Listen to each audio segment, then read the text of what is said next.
ჩვენ ბრუნდებით პირდაპირ ეთერში, საუბრობთ კიდევ ერთი სტუმარი შემოგვერთა და საუბრობთ იმ მოვლენებზე, რომელმაც შესწრა მსოფლიო და ლეონ გიგინეიშვილი ყავს სტუმრად, ფილოლოგი.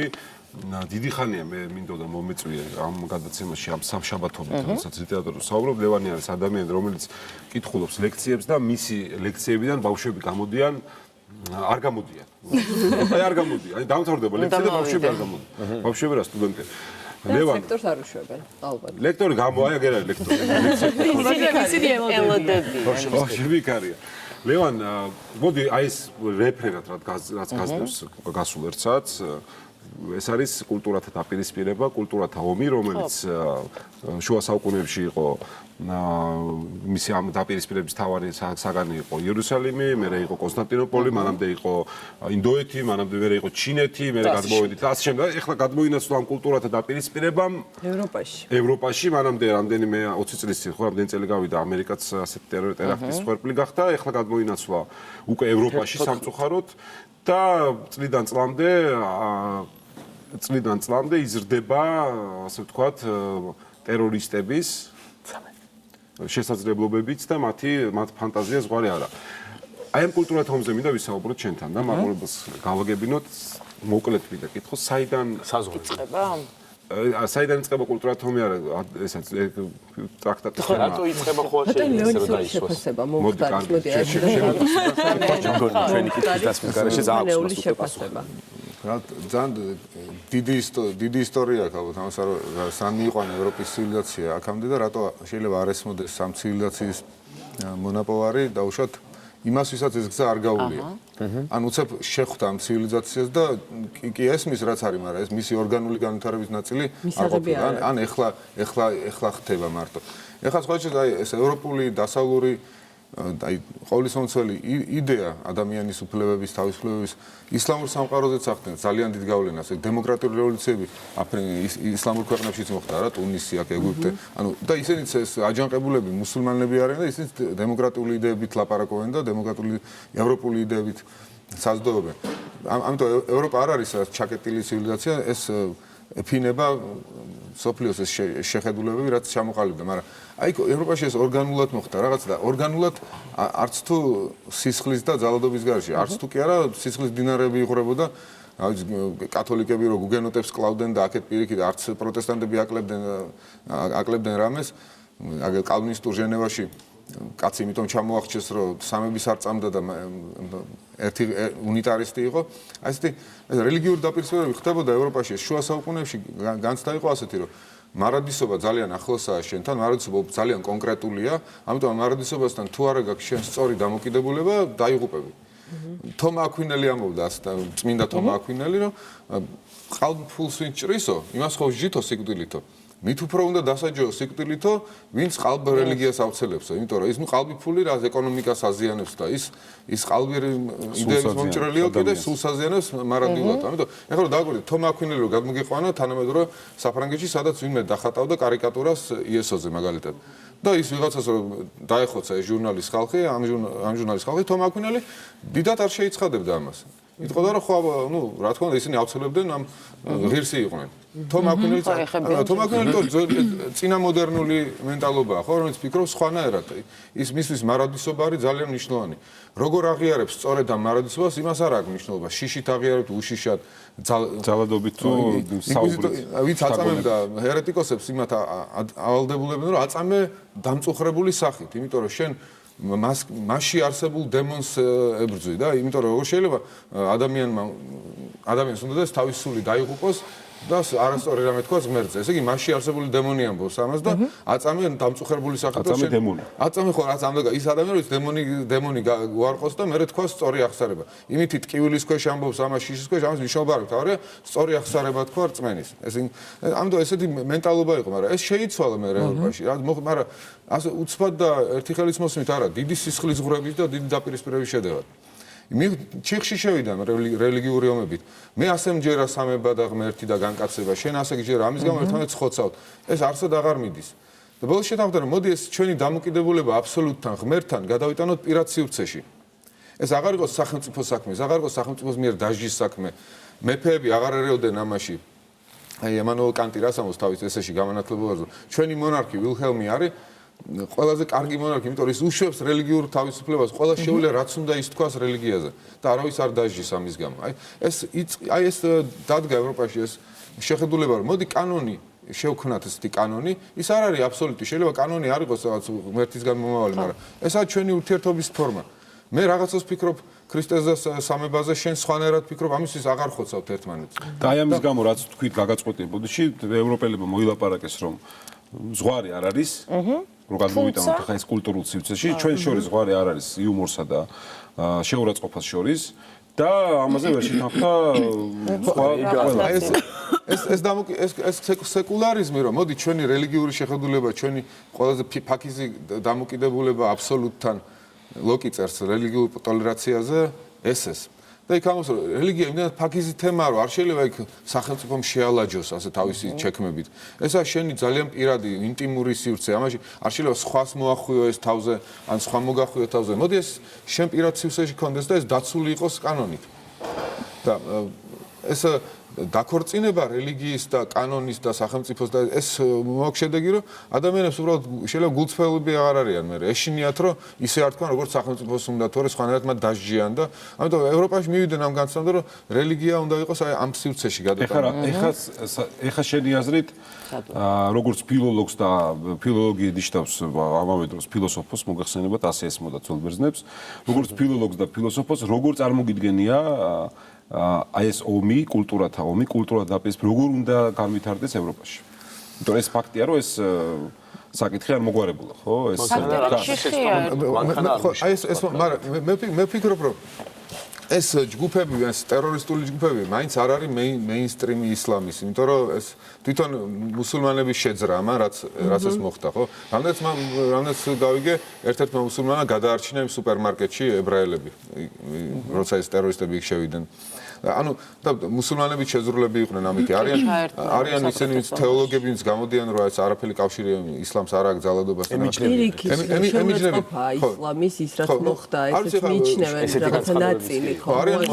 არიან საპირისპირო ხალხი, ვინც ამბობდა, არა ეს თეოლოგები ზედმეტად ლიბერალურად ამბობენ და ისლამში იყო ეს ძალადობა ჩადებული, იმიტომ რომ შარიათის კანონებით აპოსტასია ისჯება სიკვდილით და ეს ისლამში იყო. ზოგი ისლამური მეცნიერი ამბობს, რომ ეს აპოსტასია ისჯება სიკვდილით, სხვა რამეს ნიშნავს და არა იმას, რომ უნდა დასაჯდო რეალურ სიკვდილით. არის ეს ამაზე გამართები. ყოველთვის არიან ჯანსავი ძალები ისლამში, რომლებიც იზიარებენ ამ ევროპულ ფასეულს, არ შეიჭრა სხვის გამოხატვის მეორე მომენტი ხა გამოხატვის გიორგი კარგად ლაპარაკობდა, არის მორალური ბერკეტები. ხა შეიძლება შენ კრეხელობა არ დააწესო კანონში, რომ კრეხელობა ისჯება კანონით, რომ ძალიან ძნელია მე კრეხელობა განსაზღვრო რა. ქვეყნებში როგორც ვიცი ისჯებოდა რაღაცა პერიოდი. კი, რა თქმა უნდა, ხა რაღაც შეიძლება რაღაცა, არ ვიცი, რაღაცები აკრძალო, მაგრამ მე არ ხა ფემენი რომ ვატიკანში შუაშობაზე შიშველი შევარდება მე არ მომწონს ეს მაგრამ ამის არის რაღაცები ხო ანუ ეს შეურაცხყოფა რა არის დაუშვათ ეგეც შეურაცხყოფა და გამოხატვის თავისუფლებას შორის ზღვარი რა არის ეს დასადგენია და მე არის ეს განცდა იმისი რომ მისი მიჭის ლაპარაკი იმიტომ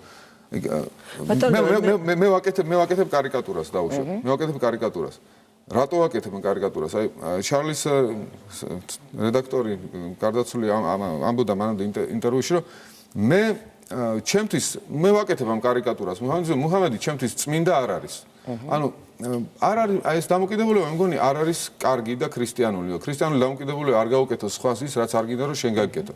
ეს ერთია მე არ უნდა მინდოდეს. კი, ჩემთვის არ არის წმინდა, მაგრამ მის ხო წმინდა. აი ვაიბშევლასთან არის ეგეთ მომენტი. ხო, ვაიბშევლასთან არის ეგეთ მომენტი, როცა ჯოყოლა ხვდება ზიადაურს ქრისტიანს. ეუბნება რომ ჩემთან მოდი როგორც ნათლი ძმასთან, ნათლი მამასთან ნათლია. ანუ მის კატეგორიებში ამბობს. შეიძლება მას საერთოდ არ წამს რომ ნათლი მამა ნათლიობის ინსტიტუტი, მაგრამ მან ხო იცი რომ მის ტრადიციაში ეს ინსტიტუტი წმინდა არის. ამიტომ ჩემთან მოდი აი ეს. ამიტომ თუ კარგი ქრისტიანი ხარ, მე მგონი არ შეურაცხყოფს ის რელიგიურ გზნობებს. ამიტომ ეს მორალური რაღაცა დარღვევა არის. ანუ მაგრამ კრეხელობა კანონით ისჯებოდეს, მე მგონი კანონით არ უნდა ისჯებოდეს, იმიტომ რომ მაშინ ძალიან ძნელია განსხვავება რა არის კრეხელობა, რა არის კრეხელობა და იქნება მიიღებ თეოკრატიას. ანუ მაგრამ აი ეს არის რომ მორალური ბერკეტები უნდა არსებობდეს საზოგადოებაში, ვინც გზნობს რომ აი ეს მორალური ბერკეტები ირღვევა დაუშვათ და ის შეურაცხყოფს, ისე რომ აი უჩხიკინებს სპეციალურად რომ იცის რომ ასე წყინს და მაინც უკეთებს დაუშვათ რაღაცა. ეს ასეთი ჟურნალს მე მგონი ბევრი არ იყიდეს და მე მგონი ფინანსური პრობლემებიც ჰქონდა ამ ჟურნალს. მეორე მომენტია რომ ეს შეიძლება ეს რა თქმა უნდა ცუდია რომ შენ უჩხიკინებს სხვას და იმას უკეთებ რაც მას არ სიამოვნებს. მაგრამ მეორე მომენტია ისიც საშინელებაა და არანაკლებ საშინელებაა რომ არის ჯგუფი, რომელიც მზად არის ამისთვის მოკლას და ტერორიზმში ამყოფო საზოგადოება. აი ესეც საშინელებაა. როგორ ფიქრობთ? ამიტომ რაღაც აი ამ რელიგიურ კონტექსტში უნდა განვიხილოთ ეს თემა და მიზეზი მხოლოდ რელიგია, თუ ეს არის შიშის დანერგვის მცდელობა. მე წავიკითხე ამას სტატია და ეს ავტორი ამბობდა რომ ეს ამათ ვინც ეს ტერორი ჩაიდინა ისლამი კი არ აინტერესებდა, არც მუჰამედი არ აინტერესებდა. მათ აინტერესებდა დაძაბულობა შეიქმნას, რომ ევროპელები მერე გაღიზიანდნენ ისლამზე და როგორ თლიანად გააშავონ ყველა მუსულმანი და დაიწყონ დევნა მუსულმანების, ამითი დაძაბონეს მუსულმანები და კიდე მეტი ესეთი რადიკალი შექმნა და ასეთი მანკიერი წრე შეიკრას. ეს უნდა თამათ. ამიტომ ფიქრობ, რომ ევროპელებმა ახლა ძალიან დიდი სიბრძნე უნდა გამოიჩინონ, რომ არ გადავიდნენ აი გიორგი სწორედ ამბობდა გაღიზიანების ტალღაზე, რაც ცუდი რაღაცები არ მოიმოქმედონ. ახლა აი ის 11 სექტემბერი რომ მოხდა ამერიკაში, ესეთ კურიოზები ხდებოდა ეს ძალადობის ტალღა მიფეთქა ამერიკაში და ერთ სიკვდილამდე ცემეს სიქხი ინდოელი, რომელსაც არაფერი კავშირი ისლამთან არ აქვს. ეგეთი ფაქტები ძალიან ბევრია. ამიტომ ევროპა უნდა თავის შეიკავოს და მიმართოს აი ისლამში თვითონ იმ ჯანსაღძალებს, რომლებიც თვითონ შეძლებენ აი ამ რადიკალების მოთოკვას. აი მაგალითად ამას წინათ მოხდა ერთ-ერთ ამერიკულ შოუში, სადაც წამყვანს ყავდა სტუმრად მოწვეული მამაკაცი და იყო აუდიტორია, ესწრებოდა აუდიტორია. მამაკაცს ეცვა პერანგი, სადაც გამოსახული იყო ნახევრად შიშველი ქალები. ფერადი პერანგები რო არის. და დარბაზში ადგა ქალი და თქვა რომ თქვენ შეურაცხყოფთ ჩემ გზნობებს, ეს არის სექსიზმი. თქვენთვის შიშველი ქალია, ეს არის სექსიზმი, თქვენ ამცირებთ ამით ქალს და ამ ქალბატონს აყვა რამდენიმე მანდილოსანი და პირდაპირ ეთერში ეს გადაცემა ჩაშალეს და ეს მამაკაცი იზოლებული გახდა, სტუმარი, რომ წასულიყო. და ეთქვა რომ უკაცრავად მე არ მიფიქრია რომ ამ ჩემი ფერადი პერანგით ვიღაცა შეურაცხყოფს მე. შემდეგ ამ მამაკაცმა გამოუჩნდა ამ ადამიანს დამცველები და წამოიჭრა დისკუსია ამერიკულ პრესაში რომ ზუსტად ოღონდ ტერაქტი არ მოხდა საბედნიეროდ სად არის ზღვარი ვიღაცის შეურაცხყოფას შორის სად არის ზღვარი ჩამოყალიბებულ მორალურ კრიტერიუმებს შორის ანუ ესე იგი მე თუ მინდა ჩავიცვა ფერადი პერანგი სადაც შიშველი ქალის ტორსია გამოსახული ესე იგი მე შენ შეურაცხყოფ ამას უკვე დავადგინეთ ანუ ეს გადაწყდა შეიძლება ყურადღება არც მიმექცია იმისთვის რომ პირიქით შეურაცხყოფას საერთოდ არ აღვიქვავდი და იმ ქალისთვის ამ შემთხვევაში შეურაცხყოფა აღმოჩნდა არის რაღაც ამის თქმა მინდა რომ არის ხო რაღაც ღირებულებები თქვა ხო ჩვენ ახლა ტერაქტზე საუბრობთ ადამიანები დაიღუპენ და სამწუხარო ფონი გვაქვს ამისთვის ასაუბროთ თორე არის ისეთ დემოკრატიის ქვეყნებში არ შეთანხმებულობთ გამოსავალი არის ეს არის დემოკრატიულ საზოგადოებაში, ანუ დემოკრატიულ საზოგადოება არ არის განსაზღვრულობების საზოგადოება. დუღილის საზოგადოება აქ, დუღილია დემოკრატიას ცოცხალი, იმიტომ რომ ამაზე მსჯელობა ხდება, მაგრამ ეს მსჯელობა უნდა იყოს ღია, თავისუფალი და ყოველგვარი ტერორის გარეშე. აი სახიფათო რა არის, რომ აი ეს ძალები თუ მათ დაუშვათ ეს თუ ისინი პრობლემა რა არის, ის შეიძლება ზადა თვითონაც მოკვდეს ამისთვის. და აღარ დაგიდოს მე, თუ ის ზადა თვითონაც მოკვდეს ამისთვის, ის კანონსაც აღარ დაგიდოს მე. და ეს ძალიან სახიფათო არის. და ის რომ მე შეიძლება რა თქმა უნდა არ დავხატავ კარიკატურას მუჰამედზე, არ შეურაცხყოფ სხვა რელიგიურ გზნობებს. მაგრამ ეს იმის გამო კი არ უნდა გავაკეთო რომ მე ტერორისტ მეშინია. 1000 სხვა მიზეზი მაქვს, სხვა ბერკეტი მაქვს, ამას ვერ გავაკეთებ.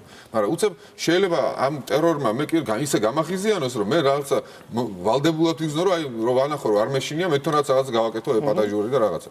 ანუ ტერორი არ უნდა, ტერორი ესა ყველა დაუშვებელი. მაგრამ ასევე ჩემთვის დაუშვებელია სხვა ადამიანის სიწმინდის შეურაცხყოფა. ეხლა ამერიკელებმა რაც გააკეთეს ორმა ცოლ-ქმარმა, იქ ირანში ჩავიდნენ და იქ კიროს მეფის საფლავზე ჰქონდათ სექსი. და ეხლა გასაგებია მათი ჩაქვავება, რომ დაუპირეს ჩაქვავება ის ქვის ხანის ისა რომ ჩააქვავა, მაგრამ რატომ უნდა მოგივიდეს ერთ თავში ეს რაღაც გააკეთო? მანიაკი თუ არა? სექსის მანიაკი. აი წინა ბლოკშიც ვისაუბრე და შენთანაც მაგ კითხე მაშინ. არა, დრო იწურება სამწუხაროდ. არა, გვაქვს ორი წუთი. არა, ნუ გადაცემის პირველ ნაწილში ჩაგვერთო ქართველი ახალგაზრდა, რომელიც სტუდენტი არის საფრანგეთში, რომელიც ამბობდა, რომ ყავს მუსლიმი მეგობრები, რომელიც ძალიან შიშობენ ქუჩაში გამოსვლას, რომ მათზე არ იყოს აგრესია და რაღაცა შიში და დისტანცია. როგორ ფიქრობთ, მე რაღაც სტატიებიც წავიკითხე აზერბაიჯანში, მუსლიმი მამაკაცები მივიდნენ ქრისტიანულ ეკლესიასთან და თოვლისგან გაწმინდეს და ჰქონდათ მცდელობა, რომ რაღაცა საჩუქრები, კამფეტები დაერიგებინათ ქრისტიანებისთვის, როგორც ამას ყოველ წელს შვებიან მუჰამედის დაბადების დღეზე და ისინი არ მიუშვეს. წელს პირველი შემთხვევა იყო, როდესაც არ მიუშვეს.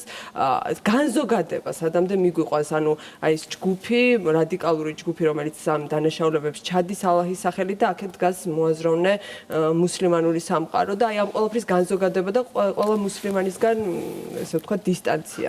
სადამდე მიგვიყვანს. ეს უკვე თქვი, რომ ზუსტად აი ევროპამ უნდა გამოიჩინოს სიბრძნე და არ გაიგიოს. თანასწორი. არ გაიგიოს, იმიტომ მართლაც ამათ შეიძლება არ აინტერესებთ მუჰამედი. ამათ არ აინტერესებთ ისლამი, სხვა რაღაც აინტერესებთ, დაძაბულობა უფრო აინტერესებთ.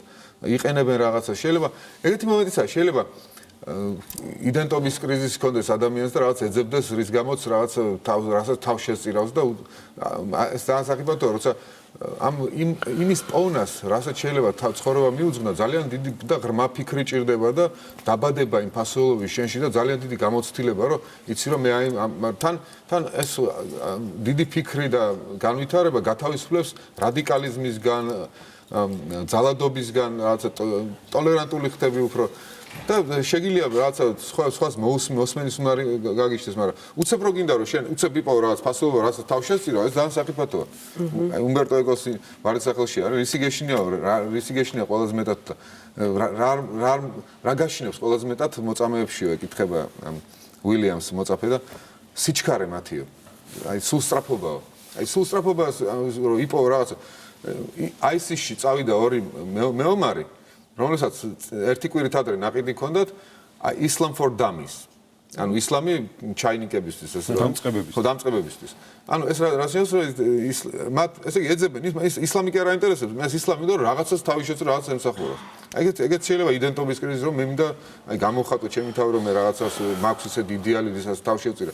ეს ძალიან სახიფათო მომენტები არის. ძალიან და განსაკუთრებით მაშინ როდესაც კიდე ერთხელ გავიმეორებ, ცხოვრობ რთულ რეგიონში და 10 მაგათ მეტი სიფრთხილე გვჭირდება ჩვენ ვიდრე ფრანგებს მეთუნ. მაგრამ არის ჯანსაღი ისლამის ტრადიცია, ისლამის ჯანსაღი ტრადიცია, მთელი ევროპული ფილოსოფია მუსულმანების, არაბების ნათარგმნებიდან წამოვიდა.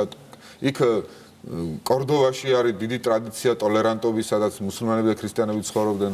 აგრეთვე თბილისის მაგალითი გვაქვს ხო რა თქმა უნდა, მე მგონი თვითონ თემაც პოლიტიზირებული გახდა, როდესაც ან ჩვენ ვახდენთ, არ ვიცი, როდესაც ვამბობთ, რომ თქვა მუსულმანები და ქრისტიანები. მე მაინც მგონია, რომ ამას დააბაყდებით სხვადასხვა ეს არ არის რელიგიური დაპირისპირება, არ მგონია, რომ ეს იყოს რელიგიური დაპირისპირება. ეს უფრო არის სოციალურ თემაზე, იდენტობის თემაზე, პირადი პრობლემები. უბრალოდ ეს რელიგიის სახელით, იმიტომ რომ ეხლა ნათელი მაგალითია, ხო, აი თქვა ეს ახალი სახელმწიფო, რომელიც წარმოიქმნა, ხო, ეხლა რა ქვია,